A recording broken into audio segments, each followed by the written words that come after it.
cook with me, actually bake with me, same day focaccia. So I'm mostly a cook and don't measure, but with baking, I'm being a good girl and I measure to the T. So let's get into it. In a large mixing bowl, whisk together the warm water, instant yeast, honey, and extra virgin olive oil. Mix everything until it's fully dissolved. For each stage, I personally find it easier to have all the ingredients measured and ready to go.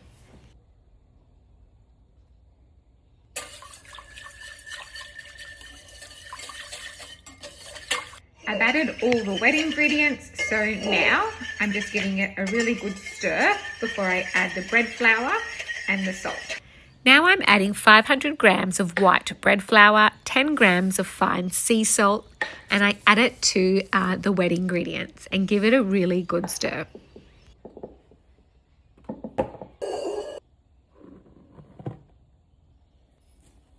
So I've added my 500 grams of flour and my 10 grams of salt, and I'll be mixing it really well so there's no dry patches, and then I'll cover it with cling wrap and a tea towel, or if you have a little cover, you can do that.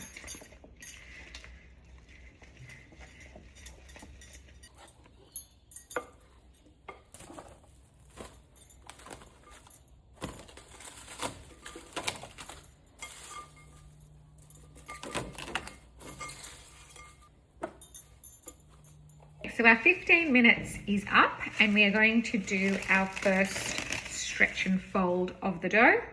So just dip your hands in a bit of water so it doesn't stick. And the first fold that you're going to do is at 12 o'clock, stretching all the way to 6 o'clock. Don't stress if it doesn't form a tight ball in the first stretch and fold. You're just developing the gluten here. And you're going to rotate your bowl, and then you're going to go again on the other side until you've done all 4 sides.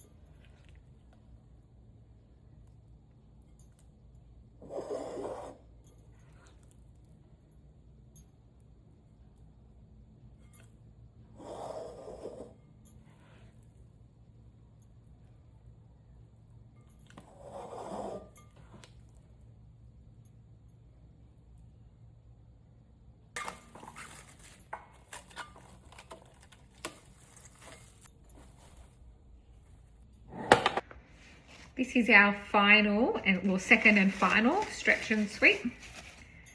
So that's what it's looking like now. Spread our fingers and repeat the same process. So 12 o'clock and then there.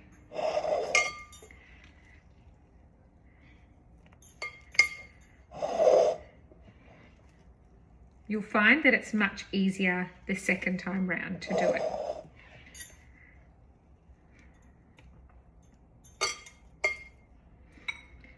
From here, we're going to shape the dough into a ball, cover it, and leave it for an hour and a half.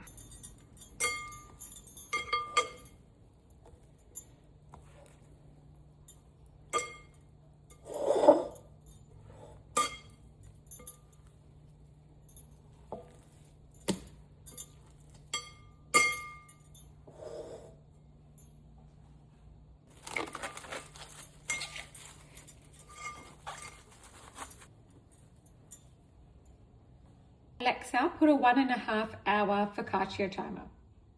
Focaccia timer, 1 hour and 30 minutes, starting now.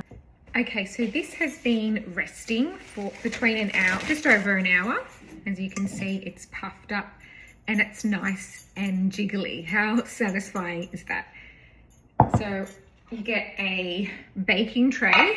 I would like one slightly bigger, but I broke it, but that's okay. So we're dealing with what I've got. Pop a little olive oil, pop some baking paper so it sticks. And then I'll be pouring, using a scraper, I'll be pouring the focaccia into this bowl. Once I pour the focaccia into the bowl, I'll show you what I do with the dough and we'll give it another rest. Once I pour the focaccia dough in here, I'll fold it like a burrito. I'll give you a close up of that and I'll let it rest for another hour to hour and a half, depending on. When baking focaccia, there is never such thing as too much olive oil. So olive oil on the base of the baking tray, then baking paper, and then more olive oil on top of the baking paper. Scrape down the dough into the baking tray.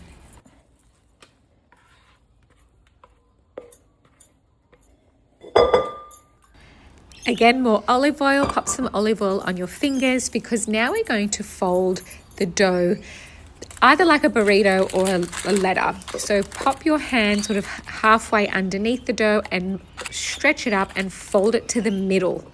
Then you're going to rotate the baking dish and stretch out the other side and then fold the dough, meeting the other half in the middle again.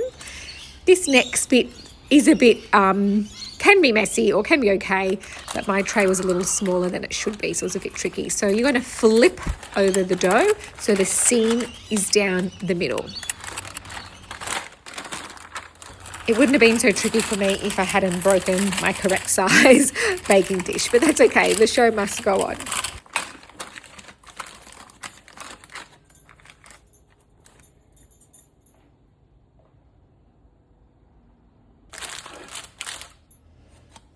Here I just use a tea towel to cover it. Probably next time I do it, I'll just use some sort of thin baking tray and flip it over and let it rest for an hour and a half, depending on the temperature. Okay, so now after it's rested, you are looking that it's kind of doubled in size. It's soft, it's jiggly, it's like looking good. It's ready for the fun part, which is about to begin with the chimichurri dressing. Here, don't forget you don't have to use chimichurri, you could just use olive oil, finely chopped rosemary and sea salt, or you could get super creative with whatever toppings you want. Always salt for me, always olive oil, and then the rest is up to you. Again, before you start dimpling, oil your fingers, and oh my gosh, it does not get more therapeutic than this. It's my girl's favorite part as well. When dimpling, I would make sure that your fingers sort of reach all the way down to the bottom of the tray. Now it's ready to go in the oven. Your oven should have been preheated at 220 degrees Celsius. I prefer the bake setting when I use this. It means the top is baking as well as the bottom.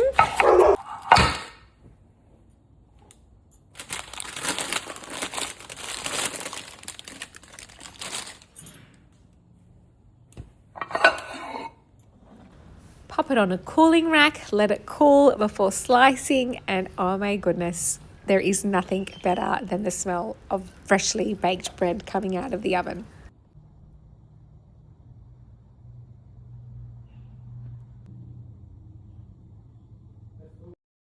Of course, I drizzled it with extra chimichurri on top. Again, you can never have too much oil and salt and all the deliciousness.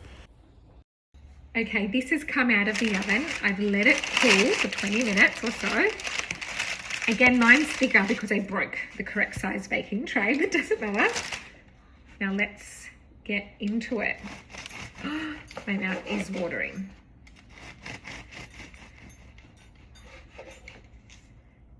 How soft and fluffy is that? Is there anything better than baked bread? Actually, there is something better than baked bread. There's chimichurri dipped baked bread.